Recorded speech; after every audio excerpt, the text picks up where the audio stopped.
जी, आइए सत्संग की शुरुआत करते हैं और सत्संग के लिए इनवाइट करते हैं महाजन आंटी को। आंटी आप प्लीज आए गुरु जी का सत्संग शेयर करें। जय गुरु जी की। सबसे पहले गुरु जी का बहुत बहुत शुक्राना कि आज मौका दिया है अपना गुणगान करवाने का। गुरु जी का गुणगान, गुरु जी की का सत्संग कोई भी किसी में भी हिम्मत नहीं कि कर सके, लेकिन बहुत अच्छा मौका दिया है गुरु जी ने। तो कोशिश करेंगे कि आप तक अपने एक्सपीरियंसेस जो गुरु जी के साथ हुए हैं, हमारे गुरु जी के जाने के पास जाने के बाद जो जो हमारे साथ एक्सपीरियंस हुए हैं अच्छे, वो सब शेयर करूं। और मैं महाजन आंटी, ये वैसे तो मेरा नाम सुदेश महाजन चलता था, लेकिन गुरुजी ने महाजन आंटी कहते थे, उन्होंने नाम डाला था ये हमारा। और साथ में मैं पार्लर का काम करती थी, तो पार्लर वाली आंटी भी कह देते थे। जो उनका मन होता था वो चलता था। जय गुरु जी की। अब मैं शुरू करती हूँ। गुरु जी के पास जाना, हम बोल देते हैं कि हम सानिध्य में गए, जो भी होता है स्टेट, जो हमारी आंखों के सामने होता है। मैं 2001 में गुरु जी के दर्शन किए हमने, वो भी गुरु जी के बुलाने के बाद। इसके पीछे एक बड़ी हमारी लाइफ की हिस्ट्री थी। मैं और मेरी एक फ्रेंड है, हम लोग बहुत परेशानियों में जूझ रहे थे, और दुनिया का कोई पंडित, कोई ज्योतिषी, कोई नहीं छोड़ा था। 2-3 साल 4 साल भटके, कोई किसी ने कहना ये इलाज करो तो हो जाएगा, ये इलाज करो तो हो जाएगा। मैं सीवियर एस्थमेटिक पेशेंट थी और मेरा पार्लर था। ये दोनों चीजें मैच नहीं करती थी, तो मुझे ये होता था कि ये अस्थमा मेरा ठीक हो जाए किसी तरह से। कोई पंडित, कोई ज्योतिषी, कोई नहीं छोड़ा। थक हार के जब कुछ नहीं बना ना, कुछ किसी ने कहना 100 रुपया दे दो, किसी ने कहना 200 कर दो, किसी ने उपाय बताने, इतने इतने खर्चे करके हार के बैठ गए। मैं और मेरी फ्रेंड, मैंने कहा आज बिल्कुल बस कर देनी है, कहीं नहीं जाना, अब जो होगा देखा जाएगा। फिर गुरुजी ने मेरी फ्रेंड को बुलाया उनकी भाभी के थ्रू। वो भाभी आते थे वहां मंदिर गुरुजी के, तो उनके थ्रू बुलाया, और मौका मिला कि गुरुजी जालंधर आए हुए थे, हमें इजी था वहां जाना। तो मेरी फ्रेंड ने कहा कि ऐसे ना गुरुजी आए हुए हैं, एक डिफेंस कॉलोनी है, और मेरे को भाभी बार बार कह रही है, मैं क्या करूं। मैंने कहा जा हो यार, जो लड्डू मिलते हैं ले ले तू भी, हमने तो लेके देख लिया सब कुछ। तो कहती नहीं, चलो एक बार ना भाभी कह रही है, हो आती हूँ मैं। वो आई, और गुरुजी के पास आके तो फिर वापसी तो दिखती भी नहीं है ना। तो आके नेक्स्ट डे मुझे कहने लगी कि आप भी चलना आज, वैसी चीज ऐसा नहीं है जहाँ हम इतनी जगह गए हैं वहां कोई चढ़ावा नहीं, कुछ नहीं, तू चल ऐसे। मैं कहा तू ना पहले देख ले, तुझे जो मिलता है ना तू ले आ, फिर उसके बाद मैं जाऊंगी, मैं नहीं ऐसे अब धक्के नहीं खाने हमने। मैं नहीं गई। नेक्स्ट डे उसके पास कन्वीनियंस नहीं थी जाने के लिए, तो मेरे बेटे को बोला उसने कि आप मेरे को ले चलो, वहाँ डिफेंस कॉलोनी जाना है। कहता चलो मैं ले जाता हूँ। वो आया गुरु जी के आश्रम, और वहां से वापस आके कहता मम्मा एक बार चलो, बहुत अच्छी जगह है, जहां जहां आप गए हो ऐसा कुछ नहीं है, बहुत अच्छी जगह है, आप चलो। मैंने मन में सोचा कि हम इतनी जगह भटके, बच्चे को ले लेके, इसने कभी नहीं हमें कहा कि नहीं जाना, तो चलो एक बार मान लेते हैं इसकी बात भी। गए गुरु जी के, जाके अपनी फ्रेंड के साथ ही गई, और जाके मेरी बारी आई डिफेंस कॉलोनी में। सीढ़ी के नीचे जगह होती है ना, वहां मुझे बैठने को मिला, और मेरी फ्रेंड अंदर रूम में, गुरु जी के जो दरबार लगता है जहां, वहां।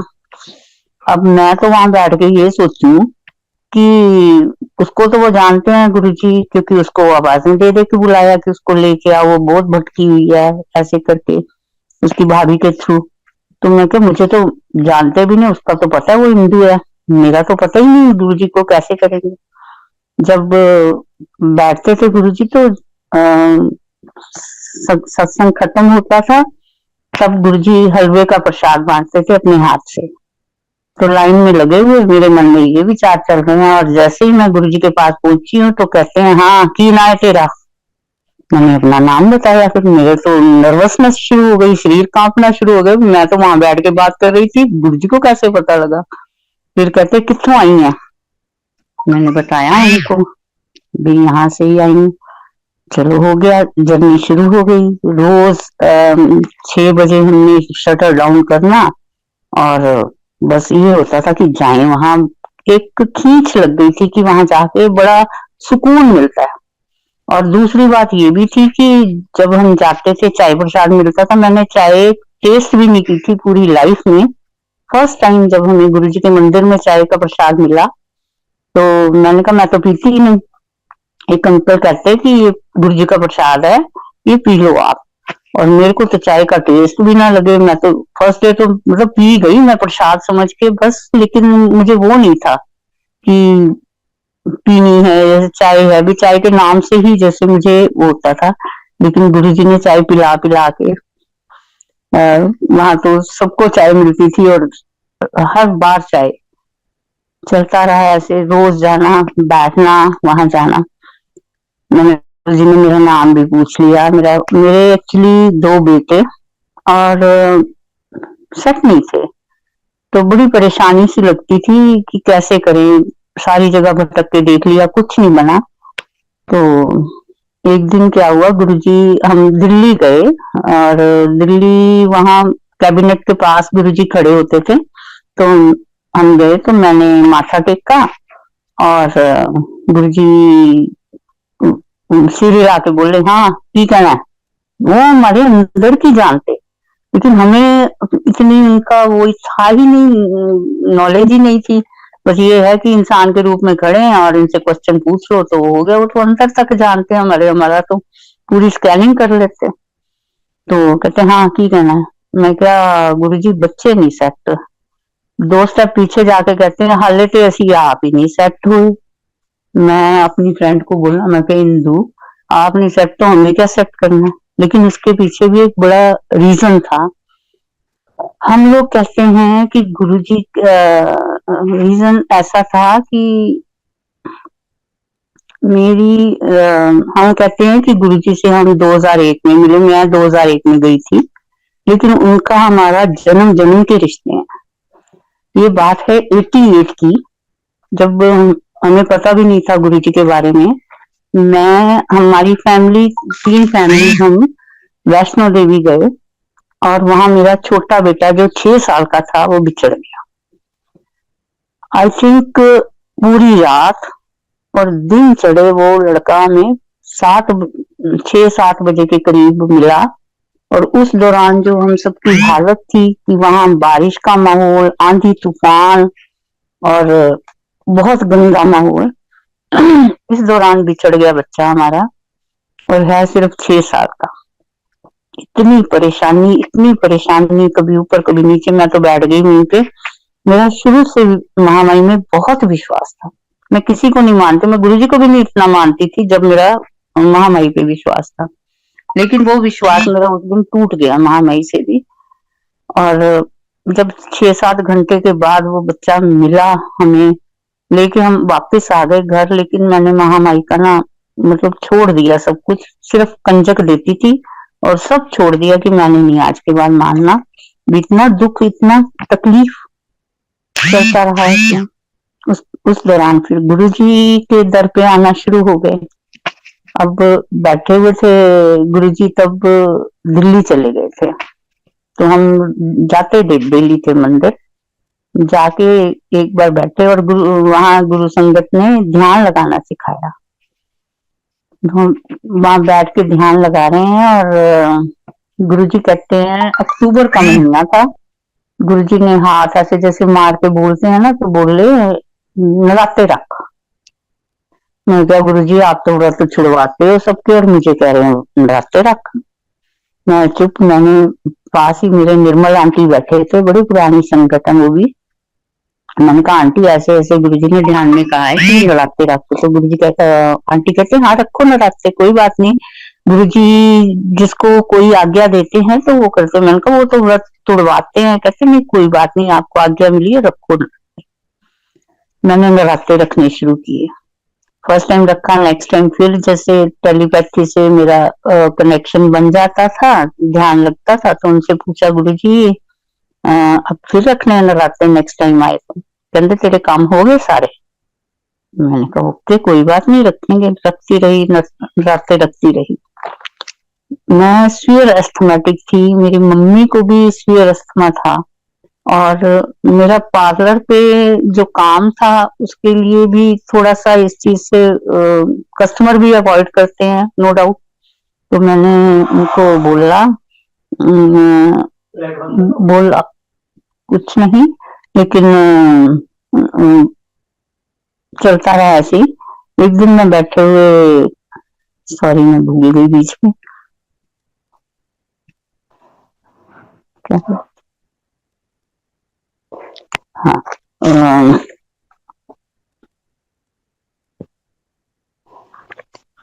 हाँ, मेरी मम्मा को भी अस्थमा था और मुझे भी अस्थमा था, तो मैं इसी के लिए पहले भटकती थी, फिर छोड़ दिया सब कुछ। तो गुरुजी के आके तो मैंने कभी कहा ही नहीं कि मुझे ये प्रॉब्लम है। जैसे भी है बस अच्छा लगता था उनके पास जाना, उनके साथ बैठना। डिमांड खत्म हो गई थी, या क्वेश्चनिंग खत्म हो गई थी, या फिर हमारी जो होता है ना कि हम इस शर्त से मानेंगे गुरुजी को, वो सब खत्म हो गया था।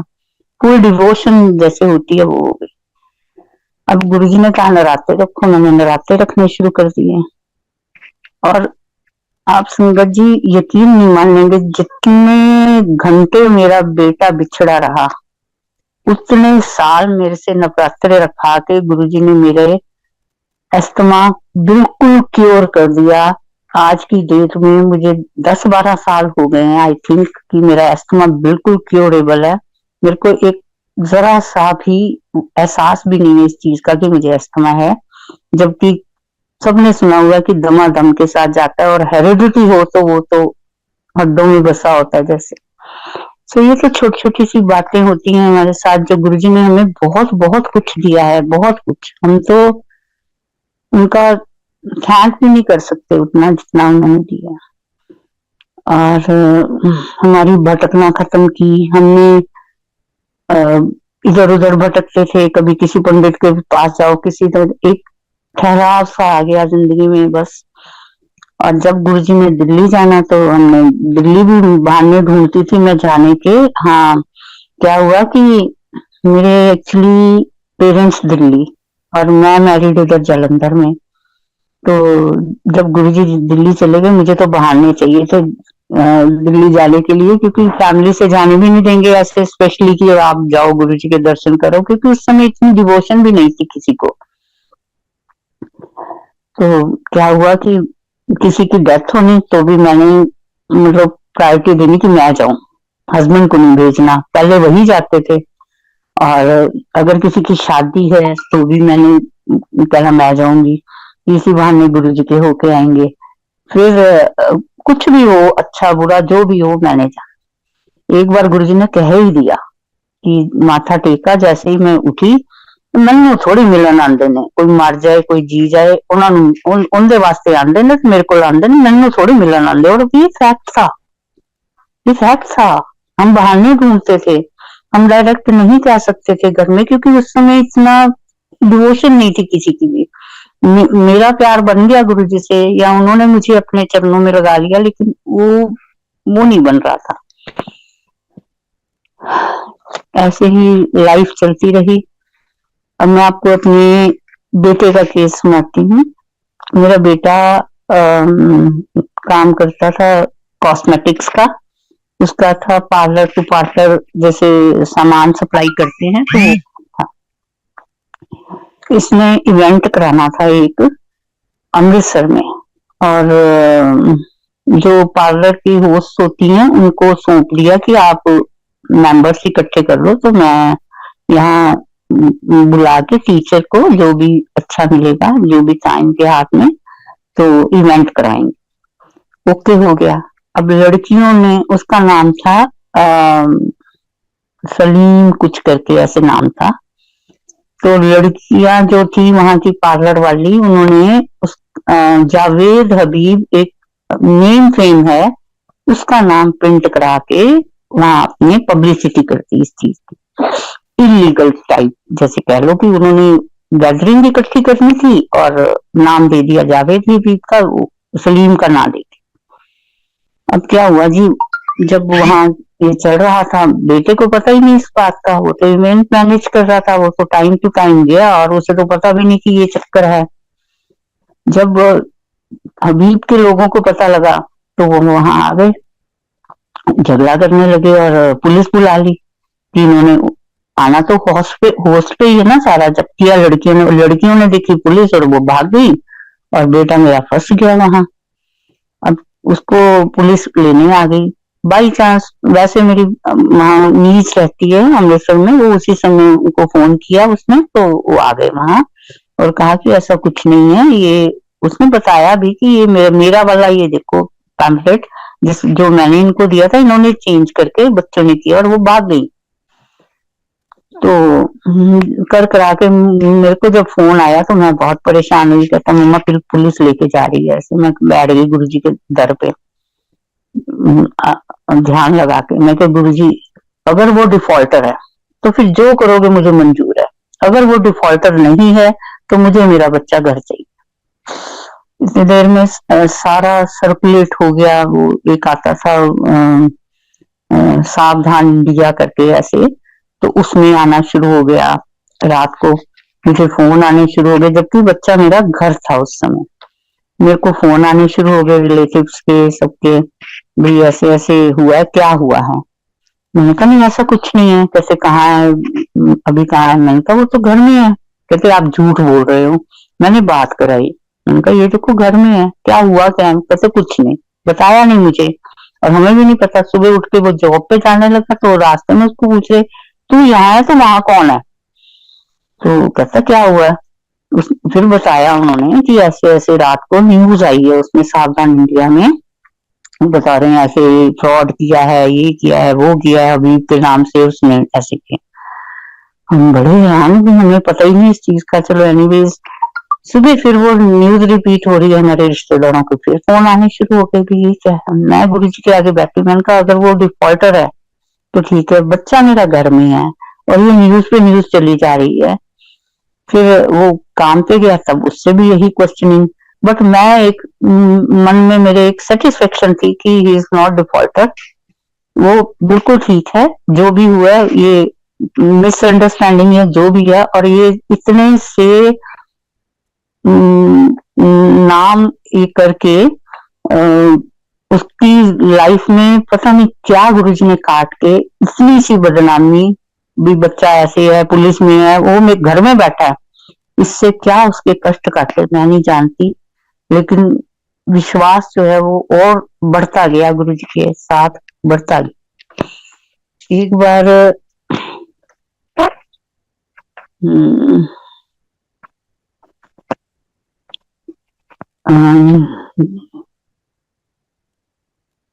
हाँ जी, ऐसा हुआ कि हाँ जी, अब बेटा जब बड़ा हुआ तो उसकी शादी के लिए गुरुजी रोज गए वहां। सुदामा भैया यहाँ गुरुजी के सेवादार थे, तो उन्होंने रोज कहना आंटी बेटे की शादी कर दो।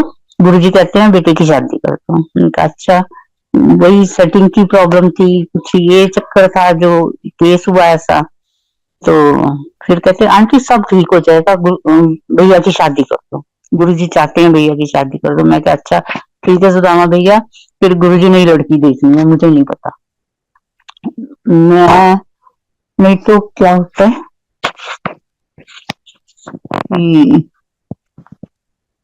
हेलो,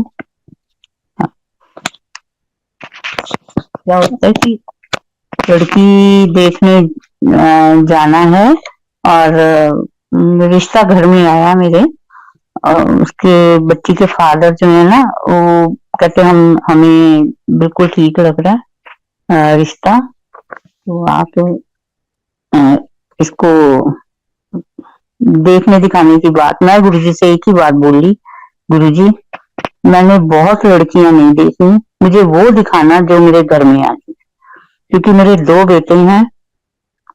कहीं ये ना हो कि वो कहे कि इसकी अपनी लड़की होती तो ये ना नुकर करती कैसे होती, है ना। तो मेरे मन में ये बहुत था, और मैंने गुरु जी के आगे सच्चे मन से प्रे किया कि मेरे को वही दिखानी जो मेरे घर आनी है। और वही हुआ मेरे साथ कि जो लड़की दिखाई गुरु जी ने, वही उसको ही बहू बना के मैं घर में लाई। और इतनी नाइस बच्ची है वो, कुछ कहने की हद नहीं। हमारी माँ बेटी की इतनी अच्छी निभ रही है। इस समय वो दुबई में जॉब कर रही है और अर्न भी कर रही है, और उसकी आगे बेटी है एक। अब ये बेटी की बात सुनाती हूँ कि जब शी वॉज प्रेग्नेंट, तो मैं बहुत लेयर थी, पार्लर पे इतना काम होता था ना कि बस हो नहीं पाता था कुछ भी। घर आके 10-10 बजे घर आना, नहीं तैयारी हुई। शी वॉज प्रेग्नेंट, तो मैं कह रही थी कि टाइम पूरा हो गया है, तो इसकी मैंने कोई तैयारी नहीं की। तो मैं पार्लर में थोड़ा देर रेस्ट करने के लिए लेटी हूँ, तो मुझे सपने में गुरुजी ने दिखाया एक बच्चा पकड़ा रहे हैं, जैसे नर्स पकड़ाती है ना, ये लोग पकड़ो गई ऐसे। गुरुजी ने ऐसे मुझे बच्चा पकड़ाया, अल्लाह का। मैंने अपने हाथों में ले लिया और मैं कह रही हूँ, हाँ गुरुजी मैंने तो कोई तैयारी नहीं की थी अभी। जब मेरी नींद खुली तो मैं तो बड़ी बेचैन हो गई। मैंने कहा अब तो कैसे करूँ, 10 बजे मैं रात को घर गई, फिर कोई तैयारी नहीं। जाके सुबह उसको पेन स्टार्ट हो गई बच्ची को। मैं वाकई कहा कि मेरे को तो कोई वो ही नहीं लगा कि मैं कैसे अब करूँ। एकदम से चलो ले गए हॉस्पिटल उसको, और जैसे सेम डे उसकी डिलीवरी हुई है। और जैसे मुझे गुरुजी ने दिखाया कि बच्चे को पकड़ के मेरे हाथ में दिया, अल्लाह फाड़, ऐसे ही नर्स ने आके दिया, आंटी ये लो पकड़ो, सेम कंडीशन में। और 4th डे जब बच्चे को छुट्टी मिली तो मैंने कहा मैं तो मत्था टिका के गुरु जी के फिर लेके जाना घर। मैं लेके वहां गुरु जी के मंदिर, डिफेंस कॉलोनी, वहां रमा आंटी बैठे हुए थे। बड़ी पुराने हैं वो भी, संगत अब तो शी इज नो मोर, लेकिन बहुत डिवोटी थे, डाउन टू अर्थ। एंड गुरु जी के तो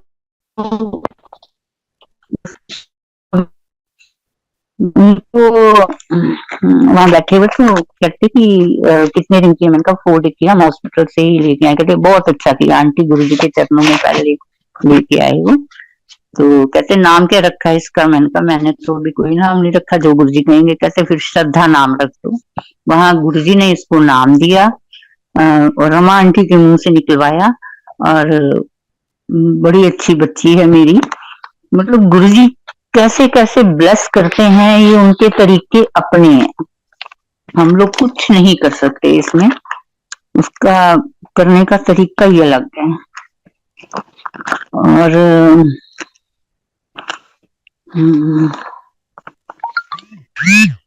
हाँ, एक बार क्या हुआ कि मैं और मेरी फ्रेंड तो गुरु जी के जाते थे, लेकिन एक और वो थी, तो दिल्ली हमारा आना बना, कोई काम था हमें। तो कहते हम सब चलते हैं गुरु जी के मंदिर होके आएंगे। हमने कहा चलो ठीक है। हाँ, और रिजर्वेशन करवा लिया हमने ट्रेन की। उस दिन क्या पता लगा, जब सुबह तैयार होकर निकले हैं तो गाड़ी जो है वो 5 घंटे लेट है। अब 5 घंटे लेट का मतलब है कि दिन पूरा पार है। क्या हुआ कि उसको वैसे हमने ऑटो वगैरह पे आना था, तो मेरा बेटा छोड़ने आया हम सबको।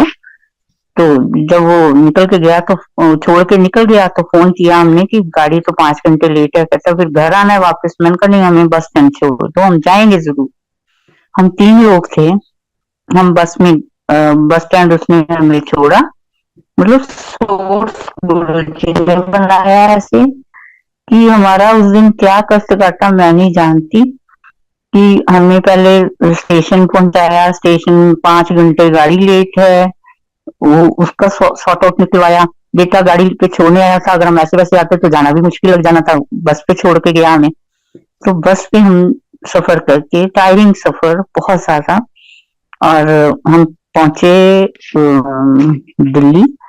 और बीच में जब बस रुकती है ना खाना खुना खाने के लिए, तो वहां जब हम उतरे बस से, तो बस के फ्रंट पे वर्डिंग्स लिखी होती है ना, तो उसमें वर्डिंग लिखी थी, जो तो प्रेम खेलंदी चाह सिर तर तली गली मेरी आओ। मैंने कहा गुरुजी आज क्या परीक्षा ले रहे हो हमारी, कि मतलब अगर तुम्हें हमसे प्यार है तो सिर तली पे रख के भी आओ। ठीक है, ओके। चले गए हम। और उस दिन गुरुजी ने पता नहीं हमारे क्या कष्ट काटे। हम जैसे ही अंदर एंटर किए, वन बाय वन गुरुजी ने हम तीनों का नाम लिया।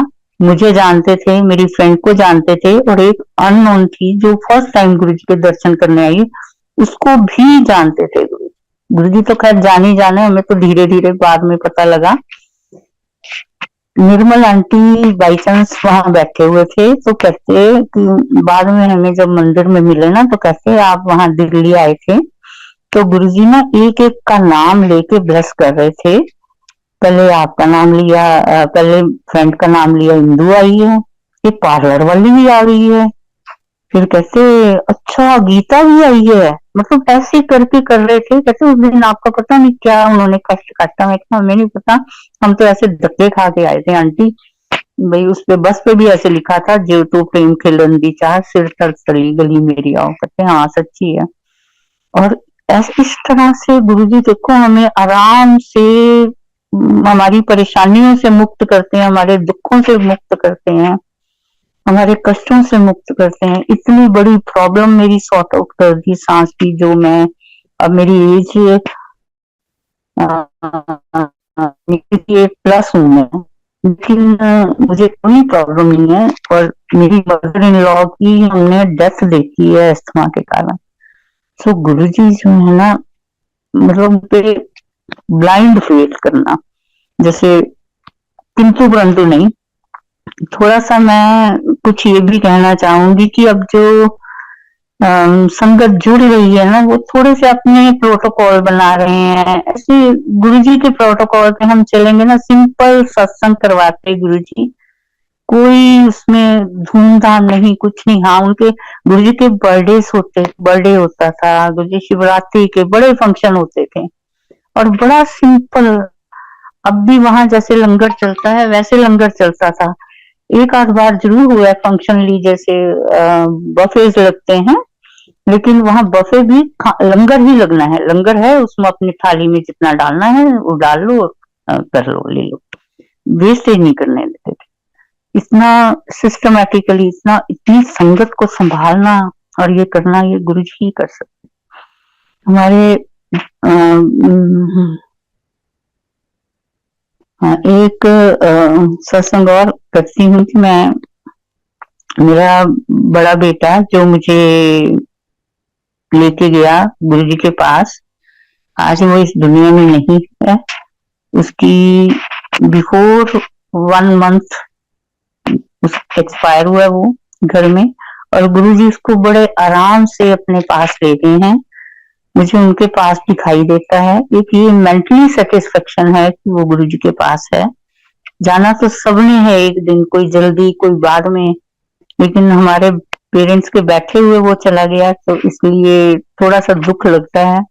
लेकिन गुरुजी बहुत हौसला देते हैं, हर एक रिश्ते को निभाते हैं, हर एक का साथ देते हैं, हर कदम कदम पे साथ देते हैं, और हमें ब्रेन वॉश करते हैं हमारा। और अगर हम इन चीजों को मानते हैं तो फिर तो गुरुजी के हम उनको सच्ची वो कर रहे हैं, अदरवाइज पीछे लगने का भी कोई फायदा नहीं होता। जैसे ना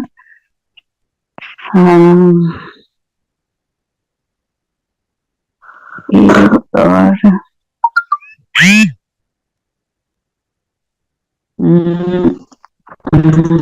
एक सेकेंड।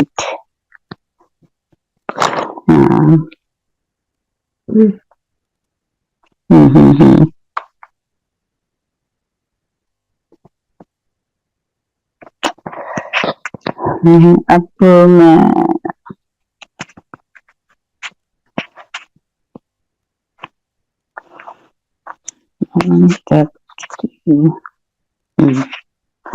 मैं बात तो गुरुजी बिल्कुल नहीं करते थे, लेकिन हमारी क्वेश्चनिंग जो है ना चलती रहती थी, अंदर अंदर और बाहर भी। बट अब जब जाते हैं जैसे कोई वो नहीं मिलता सामने। मंदिर में रश भी बहुत हो गया, लंबी लंबी लाइनें लगती हैं। हाँ, ये कहते होते थे कि हाँ, एक बार लाइन में लगे हुए थे हम लोग, और एम्पायर स्टेट की बात है, बहुत रश था मंदिर में, और गुरुजी हाथ ऐसे कर करके, आ जाओ जल्दी जल्दी आओ, टाइम बहुत थोड़ा है। हमने सोचा ये 2007 में गुरुजी ने चोला छोड़ा है ना, तो शायद 7 की ही बात है। तो हाथ आगे कर करके ऐसे कैसे, जल्दी जल्दी आओ, वक्त बहुत थोड़ा है। तो हमने कहा पता नहीं आज मंदिर जल्दी बंद होना है, तो गुरुजी ऐसे कह रहे हैं अभी जल्दी जल्दी आओ। लेकिन जब पता लगा कि ऐसे हुआ है, मैं अपने पार्लर पे काम कर रही थी, तो मेरे को मेरी फ्रेंड ने आके बताया कि गुरुजी ने चोला छोड़ दिया। मैंने कहा पीछे हट, ऐसे बकवास करती है। मैं कहा ऐसे कैसे चोला छोड़ दिया, अभी हम कल तो मिल के आए हैं। नहीं सच्ची कह रही हूँ, हो रहा है। नहीं, मैंने कहा मैं यकीन ही नहीं कर सकती। पर ना यकीन करने वाली बात भी नहीं थी। फिर हम दौड़े मंदिर। मंदिर